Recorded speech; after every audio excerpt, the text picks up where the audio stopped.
우리가 살고 있는 이 시대를 소위 마지막 시대라고 말합니다. 이 성경에도 이 마지막 시대에 특히 거짓 선지자, 교사들이 나타나서 하나님의 진리의 말씀을 왜곡하고 흐리며 분쟁을 일으킵니다.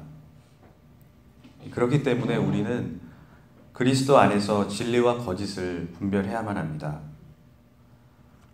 오늘 말씀에도 바울은 이러한 하나님의 교훈을 거스르고 이 분열과 갈등을 일으키며 올무를 놓는 사람들을 경계하라고 그리고 멀리하라고 말합니다.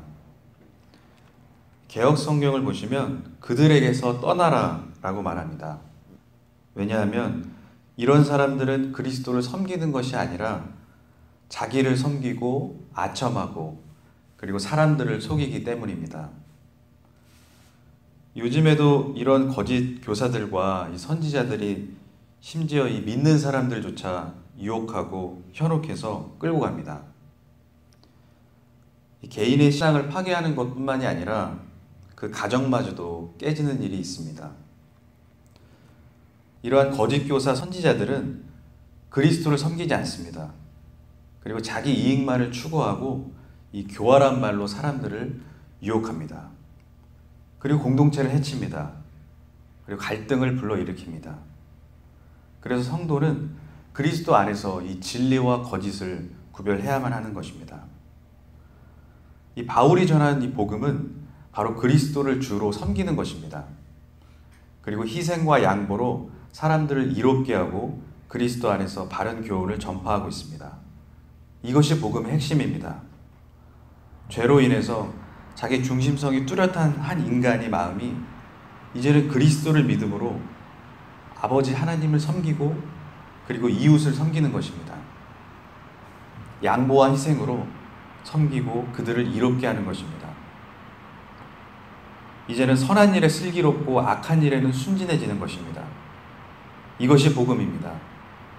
그래서 하나님을 영화롭게 하고 성도를 통해서 하나님이 살아계심이 이 땅 위에 드러나는 것입니다.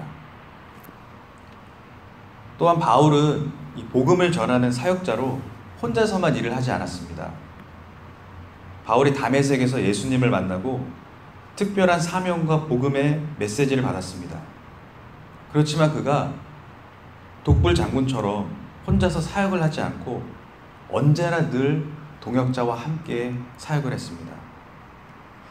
이 로마서를 기록하던 때에도 이 디모데와 누기오, 야손 등을 비롯해서 이 문화와 인종을 뛰어넘어 다른 많은 사람들과 동역을 함께 했습니다.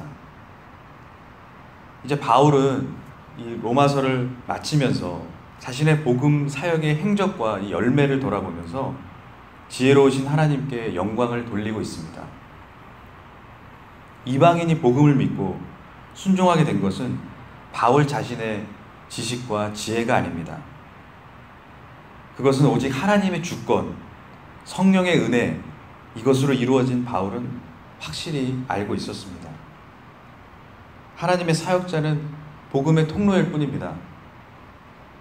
그 모든 영광은 오직 하나님께만 돌려야 합니다.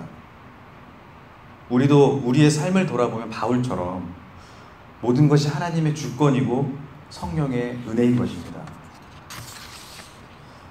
저도 저의 삶을 돌아보면 지금까지 하나님의 은혜였습니다.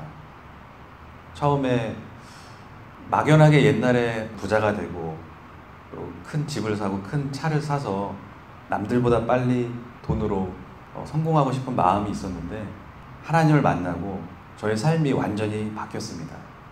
저의 삶의 이유와 목적이 하나님께서 나를 살려주신 그 은혜에 감사해서 내가 하나님을 위해서 무엇을 할 수 있을까?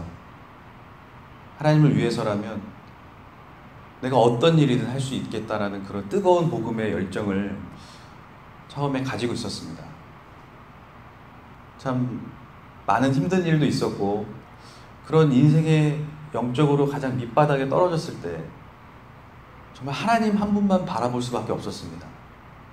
왜냐하면 하나님밖에 없었기 때문이죠. 그래서 그때 그 힘든 상황을 거치고 나서 모든 게 하나님의 은혜였던 것 같습니다.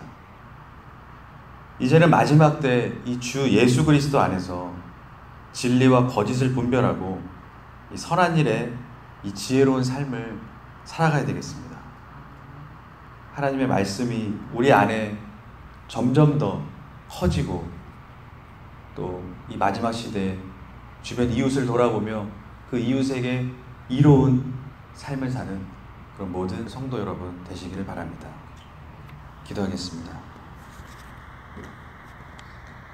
아버지 하나님, 오늘도 주님의 생명의 말씀을 주시니 감사합니다.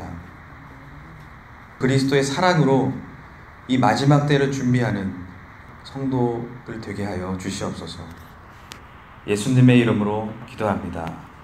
아멘.